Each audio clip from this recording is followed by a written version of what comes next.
Today's edition of Back Roads of Illinois. We were bringing you lasted for farming sources and information sponsored by AgriGold. We're glad you're here on a Wednesday afternoon. I am Cesar Delgado. I am your host of today's program. I am joining with Dr. Ashley Johnson from National Pork Council. I am glad to have you for the show. Otherwise, we were talking about the commodities markets with Josh Hayes for Hedges Plus. We'll have a conversation with Chris Edgerton from Iowa.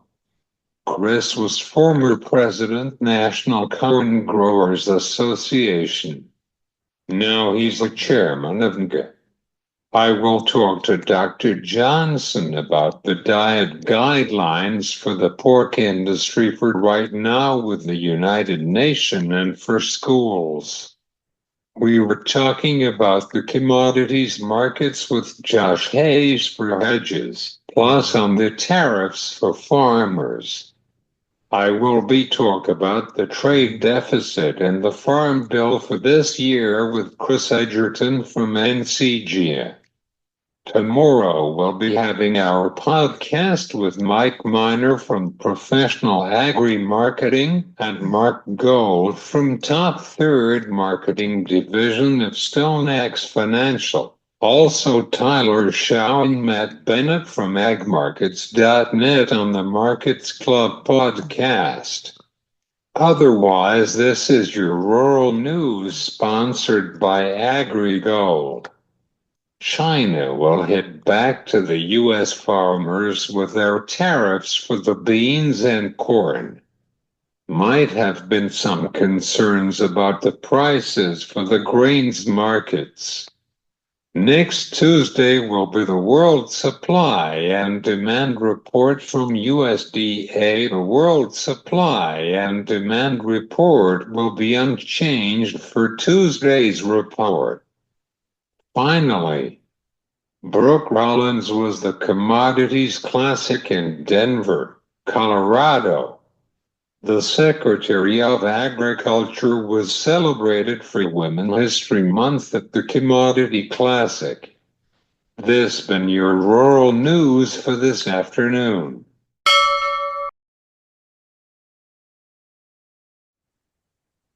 This is your commodity markets for this afternoon, sponsored by Kyle Bumstead from Allendale Incorporated. Corn and beans is up for today. March corn is up at 3 to 6 cents. May corn is up at 9 to 4 cents. July corn is up at 5 to 10 cents. Soybean futures is up for today. March beans is up at 5 to 10 cents. May beans are up at 5 to 4 cents. July beans are up at 5 to 10 cents. Chicago wheat is up. May wheat is up at 5 to 10 cents. July wheat is up at 5 to 10 cents.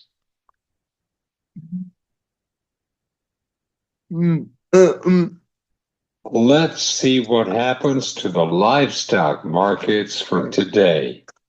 April cattle is up at 5 to 10 cents.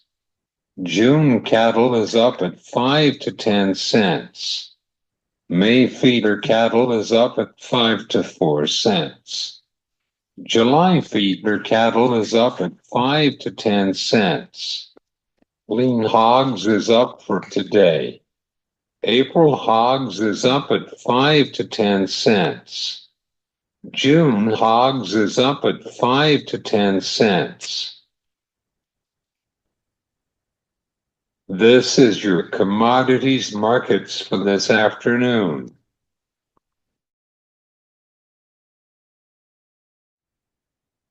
I'm joining with Dr. Ashley Johnson from National Pork Council. I am glad to have you for the show.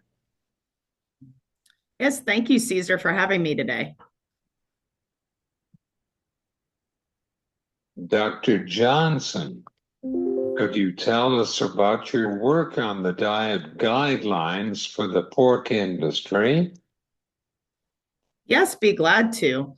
The dietary guidelines for Americans are very important because it actually informs all of our feeding programs in the nation, and helps doctors and nutritionists to have recommendations for everyone. So it's really important that, of course, as pork producers, that we are advocating for good nutrition, because as we know, pork is a great protein product that's packed full of nutrition. So that is really what we have been doing, is advocating for increasing protein consumption, specifically pork, in the dietary guidelines for Americans.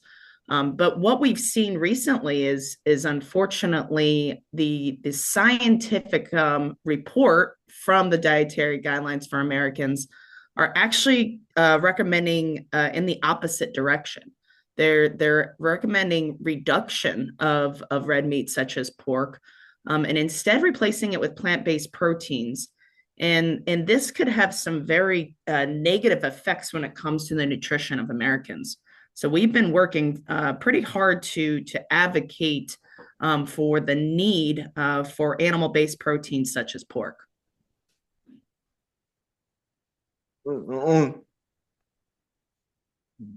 Do you have some concerns about this diet guidelines with Prop 12 in California and Massachusetts as well?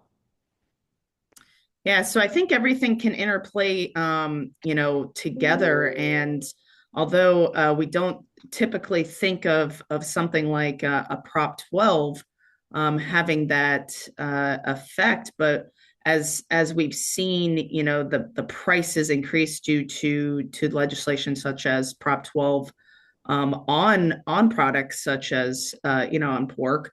It can have that detriment of instead of having a nice nutritious protein that's also cost affordable, not being readily available for Americans. And so I think that that's definitely a concern when we start thinking about how those type of legislations can interplay with also these recommendations that are reducing that need for animal based proteins.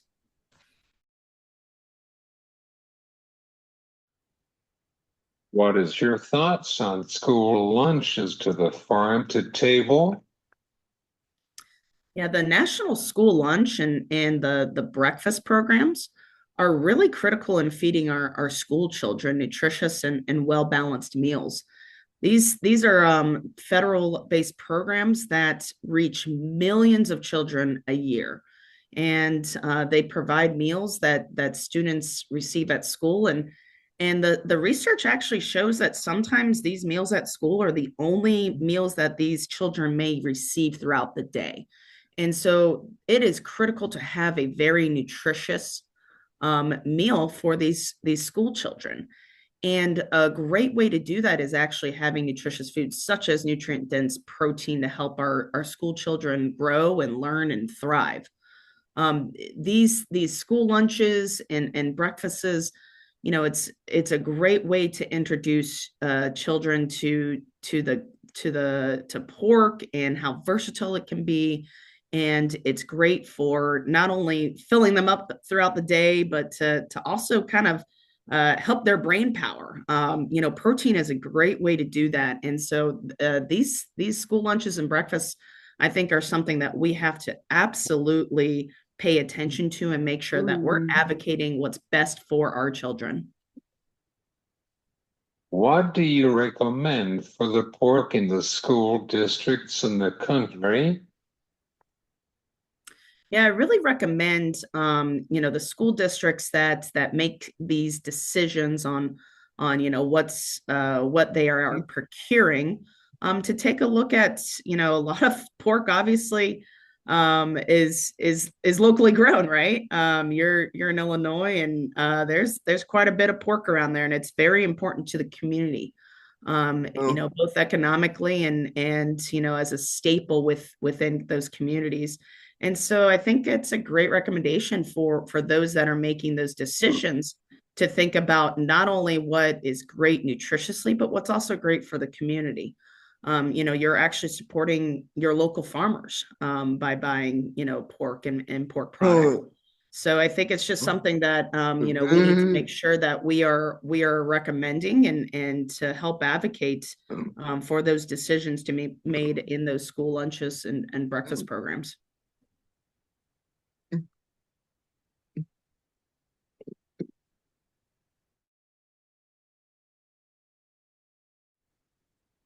I remember the sloppy Joe and pork chops when back to school.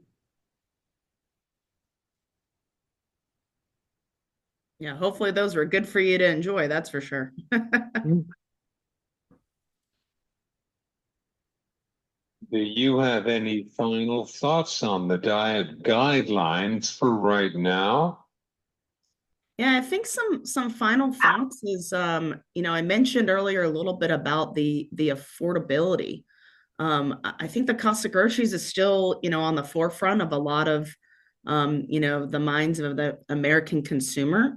And pork is actually a great affordable option. So you have a lot of great things about pork. It tastes good, it's nutritious, and it's affordable. And it also serves as an important component to dietary patterns, such as the healthy US style eating pattern of the dietary guidelines for Americans. So it's something that really fits into a lot of people's diets. And so I think it's just something to remember how powerful pork is, and to make sure that we aren't stepping back and making recommendations in the dietary guidelines that would have a huge negative impact. We want to make sure that we are supporting our children, our like I said, those individuals that are already decreased in protein consumption, and make sure that we're giving them something that is affordable and nutritious. And so I think that that's just something to keep in mind, and to make sure that we voice and advocate for those individuals, and to advocate away from recommendations that would have such a negative impact, such as decreasing meat consumption and replacing with plant protein. So I think that that's just kind of my final thoughts is just to remember how good pork is, not just on your plate and in your belly, but for everybody else around you. Thanks, Dr. Johnson. It's my pleasure to have you on today.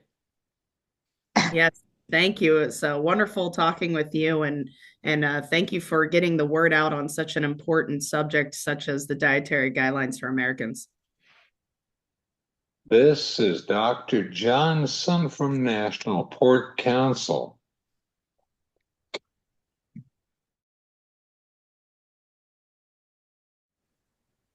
We were talking about the commodities markets with Josh Hayes for Hedges Plus. How are things in Wisconsin? Welcome to the show. Thank you, Cesar. Wisconsin's doing great as always. We're getting a little bit of a return of snow today. We've been pretty dry here, so we actually started to warm up. But as it relates to the market, it's kind of odd. They saw all this tariff talk and everything that we've been seeing with the grain markets doesn't really affect not only our clients in Wisconsin, but Wisconsin farmers all that much. Canada hasn't really been buying dairy from the United States as it was with the tariffs they've had in place. So what Trump's doing really hasn't impacted Wisconsin farmers all that much, but obviously it's affected grain farmers throughout the plains and the Midwest. But in Wisconsin, not much has changed.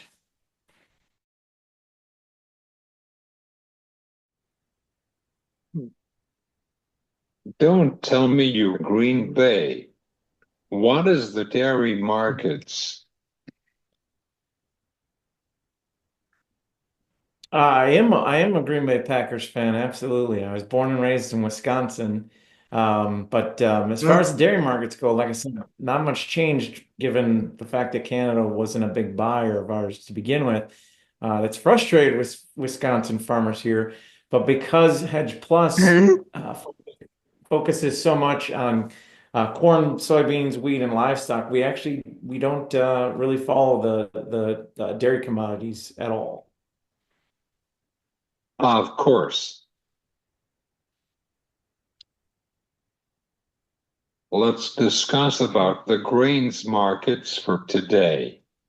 How Okay. is the fundamental on trade? Fundamentals are actually really good. You'd be really surprised by that. People watching from afar who haven't been watching the day to day with this price drop we've seen in the last 2 weeks, you'd think the fundamentals were poor. And in reality, the fundamentals are great. And if anything, they've only improved here in the last 2 weeks. But the fear of tariffs and fear of losing, basically exports to our three biggest purchasers, China, Canada, and Mexico, rightfully so, put a lot of fear into the market. So we're hoping to see that resolved here fairly quickly. And once we do get back to fundamentals, the fundamentals have been great. What the USDA did in January to reduce ending stocks set us up in a much better position to start the year than we were last year. And everyone seemed to be holding off on applying too much emphasis on the potential tariffs. And then sure enough, we hit the date after being pushed back to the beginning of March. We hit that date this week, and all heck broke loose. But we're hoping to see deals announced here shortly. As of today, it sounds like they're getting closer to making a deal with potentially Mexico and Canada. Not much yet, as far as any note of progress being made with China. When all of this does get settled and some deals are made between the US and these countries, if anything, this price drop back down to 450 with corn and $10 with soybeans, it should only increase demand once again, and we might actually come out a little bit better off in a month or two with ending stocks, maybe perhaps lowered even more. Do you have any concerns about the beans markets for the technical aspects? Um, Technical aspect, yeah, obviously the concern there is if we drop below these 100-day, 200-day moving averages, these levels of support, that definitely can send us, in almost a little bit of a tailspin. These would be levels we haven't seen in some time, so the support's probably quite a bit beneath us. But in reality, if that did happen, I think it would be short-lived. The fundamentals are strong enough, and the projections are strong enough. And I know we're going to talk about the outlook forum here in a little bit, and we've also got what we'll have official numbers from the USDA at the end of this month. I think those are going to rule the day. And I think the fundamentals are strong enough that the technicals will only hold much water for short, brief periods of time. The fundamentals are just going to be too strong to be too worried or too concerned for anything beyond a short period for anything with the technicals. Josh, could you tell us about the Agricultural Outlook Forum in Washington? Yep, absolutely. All right, so I think the first thing to point out for those who may not know, the Outlook Forum is an economic model. So it's another department of the USDA. It's still numbers generated by the USDA, but it's based on economic models. And so everything that comes out of the Outlook Forum is based on just the math of where prices are, what they assume, and based on history that will lead to in terms of back above 200 with live cattle or whatnot. I don't think we'll do that. I think there's some very real weakness in global economies right now that have kind of limited, getting back to the levels we saw even a month ago. Do you recommend put a call for the cattle markets for right now? Only recommendations we've made recently was if you could still make cash sales above 200 to do that. Other than that, we've set we're talking about setting points on jumping back in and uh, doing things in hedge accounts, but nothing, no recommendation specifically to give to today. Do you have any final thoughts on the tariffs for right now? Yeah, absolutely. It's been probably the thing I've been paying attention to the most within our company, dating all the way back to election day when Trump got like, we knew this was coming. Um, I've always felt that it was a more negotiating tool. I was actually honestly surprised to even see these tariffs take effect, that we got that far. And some of the things that Trump is asking for, especially if Canada and Mexico must be, more than they were prepared to give. But to be perfectly honest with you, these tariffs will hit those two countries so hard, so quickly, really have no choice but to get to the table and work out a deal with Trump. I've already heard, like I said today, that Trump doesn't want to hurt our own industries too much. So he's already talking about potentially backing off on the auto tariffs. Well, that's wonderful and that's great for automakers, U.S. automakers, but how does that help, grain farmers? One of the interesting things that came about in his address to Congress last night, and he's hinted at that through to his administration, is that he thinks farmers should be somewhat excited about what's to come, and it certainly couldn't be, because imposing these tariffs would allow farmers to sell that much more domestically. We don't import that much corn and soybeans as it is now. We pretty much fulfill our own needs. So where would the shift come that would help farmers? The only thing we could come up really rough right now is that if these tariffs were to stay in place, we would perhaps see more acres shift to things we don't typically grow as much, such as, fruits and vegetables that are grown in Mexico.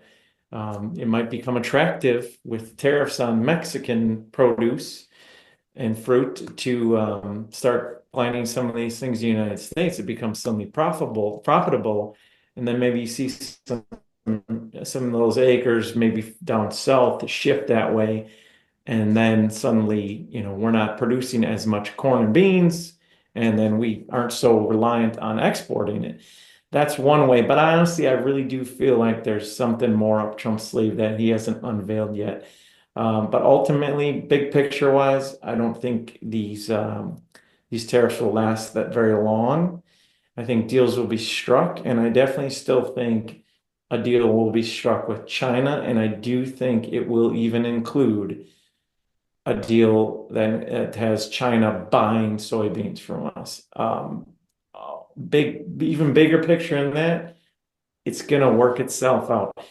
If these tariffs were to stick around and say Mexico turns to South America to buy its corn instead of from us, well, then guess what? South America is going to have less corn to sell to the countries it typically sells to, which will then inevitably lead to those countries buying from us. There's only so much corn and soybeans and agricultural products grown throughout the world. World demand's really not going to change. That's why it all comes back to if the world economies. That's my bigger fear. The tariff and the aftermath, that'll all sort itself out. But if the world economies really do start suffering and they really drop off, then you're just going to have just general demand loss. And that would probably be overall my biggest fear for producers of livestock and grains and anything really. Thanks, Josh. Thank you, Cesar. This is Josh Hayes for Hedges, plus on back roads of Illinois. Thank you.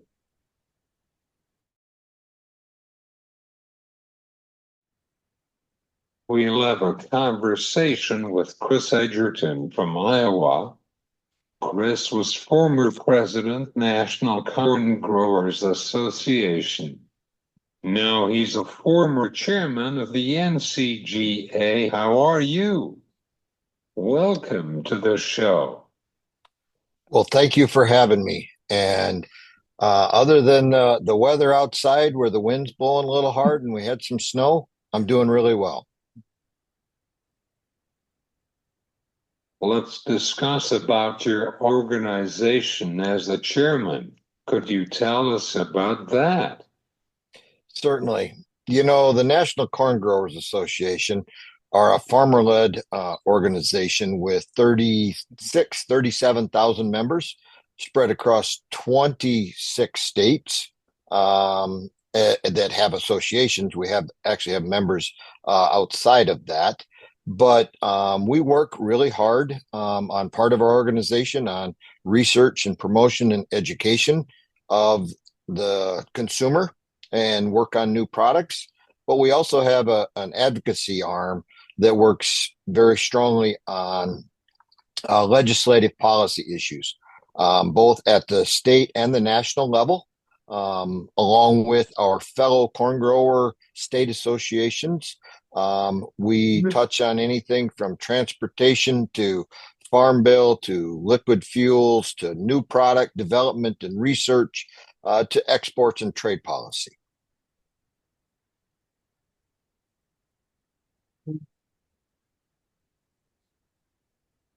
What is the top priority for right now as a trade wise? I think that we are in some really dynamic times, and trade policy for agriculture. We really like some normalcy, knowing that people are going to be there every year buying our products, and it's not just corn; it's soybeans, pork, beef, cotton, wheat. You name it. And right now, things are not very normal. Certainly got some challenges going on, both internationally with competition with Brazil, but also things that are being created along with tariffs and trade policies, both driven from the U.S., but also driven from other countries. And some of them have been in place for a long time and have hurt American agriculture. And right now, things have escalated a little bit, and we'll have to work through the dynamics that creates both on our local farms as well as national organizations, whether it's Ncga or American Soybean or National Pork or National Cattle or all the other ones that work on the commodities of their members. Yeah, it is pretty important for our economy in general. Otherwise, we'll see. Yeah, people, they kind of take for granted that there'll be food in the grocery store some days. They may not appreciate the price on any one product at any one moment because it is a demand and supply-driven market. A case in that is the egg supply. It's getting a lot of news lately. And while poultry is vital to all of us, it's not a huge consumer of corn and soybeans. Each laying hen consumes about 1 bushel of corn a year, but the difference it can make in the general consumer's food cost is really large, and it's primarily being driven by a disease in the laying hen that they've had to euthanize some birds because they get infected, and we don't want that to end up in other industries or or even into humans, which it has not done that. And part of the reason is just to protect everybody involved. But it certainly does make a difference at the grocery store. And there are other products that have had their instances. Obviously, the cattle industry is beef has got some real value to it as a producer. The consumer would say that maybe it's a little higher than they appreciate. But a lot of that is being driven by drought that we had in 21, 22, 23 across a wide range of the country and not enough pastures. Of course.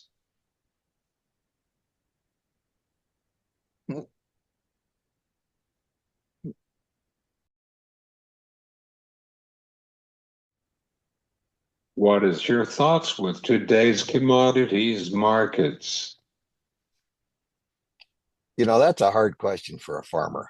We'd always like it to be higher. That's the simple and easy answer. But it ebbs and flows. We have to work through the good markets and make improvements during that time. And when we get into the really tight, lean markets like what we've got now, we kind of hunker down and get through. One thing I do know is we will plant a crop. We'll put corn and beans and wheat and everything else out there. It is what we do. And we will be producing food, not only domestically, but internationally. And the markets, the comment is always what cures low prices are low prices and what cures high prices are high prices. So it depends on which side of that you're in.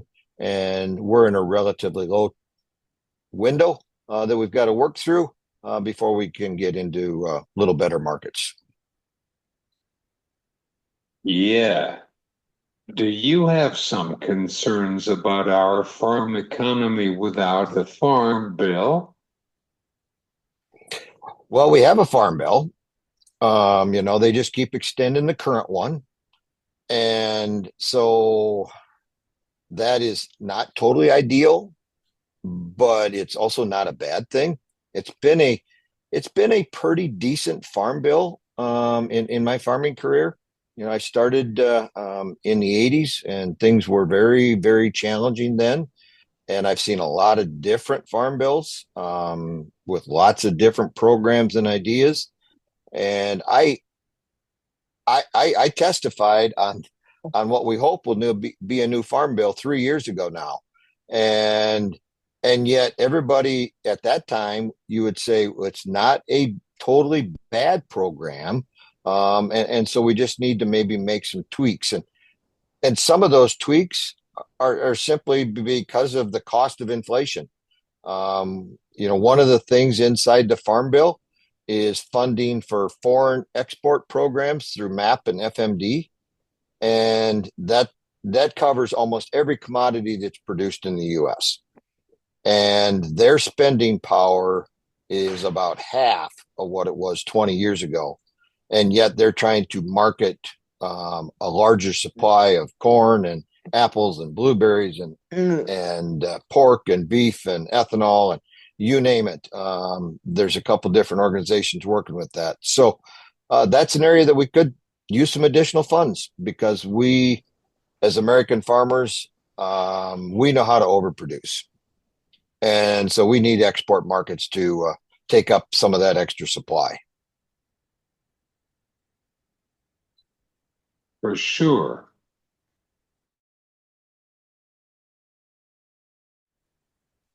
Finally, what is your final thoughts on the planting intention report? So we're going to plant more corn than we did last year. I don't think we're going to have a record acre number by any means. I think people are trying to really balance what works. What I see is in what I've saw in some early surveys is it'll be up a little, but there are some operations that aren't going to plant as much corn. What I don't know is the combination of the wheat and the soybeans and a couple of the other crops that people can really move around quite a bit. In Iowa, we plant corn and soybeans, and we just kind of flip them back and forth. But some other areas of the country can throw in wheat or rice or cotton, and I don't know enough about those crops' current economic situation as to whether there'll be some ebb and flow in that. But I am pretty confident that the corn acres number will be up, but I don't think we'll be anywhere near a record number. Thanks, Chris. And I enjoyed our conversation. We could do that again. Yep, I would do this again. Absolutely.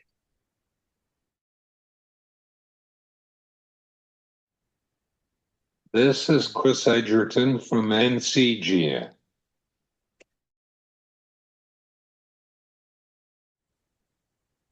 Thanks to all of the guests on Wednesday's show on Back Roads of Illinois. This has been Back Roads of Illinois. I am Cesar Delgado. You have a great day.